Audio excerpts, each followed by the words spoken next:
Human sa duha ka semana nga clearing operations gikan sa mga kable nga gabitay sa mga poste, daw hawan-hawan na kini ug maklaro na sa CCTV sa Mandawi City Command Center. Si Chelo Valiena sa report. Gisusi ni Architect Florentino Nimor Jr., Assistant City Administrator for Operations ug sakop sa Technical Infrastructure Committee ang mga kuha sa Mandawi City Command Center human sa duha ka semana nga clearing operations. Matod ni Nimor nga aduna nay dakong kausaban itandi sa miaging mga semana nga wa pa mapahigayon ang clearing operations. Bidugang si Nimor mosumada na sa pito ka intersection sa major routes sa Dakbayan ang nahawanan gikan sa nagbitay nga mga kable nga iya sa mga utilities.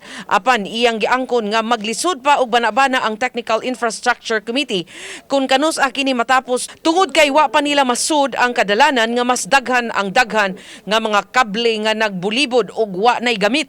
Meaning daan na gyud katong atong makita bitaw na daghan na kay mga wires na nagbitay ana or including those coils bag-o na installation bitaw na notice ninyo na si babaw. Hinuon gipasabot ni Nimor nga short-term program kini sa Dakbayan aron mahipos ang samok ug nagbitay nga mga kable sa utilities.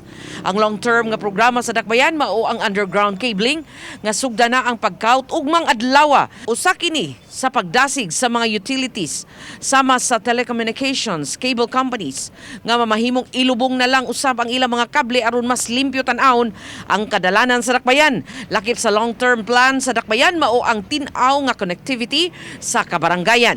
Sa atong system sa not only sa traffic but only extension sa atong mga Wi-Fi signals to the barangays. Balik Cleofer Lumayag, Chelo Valiena, Balitang Bisdak.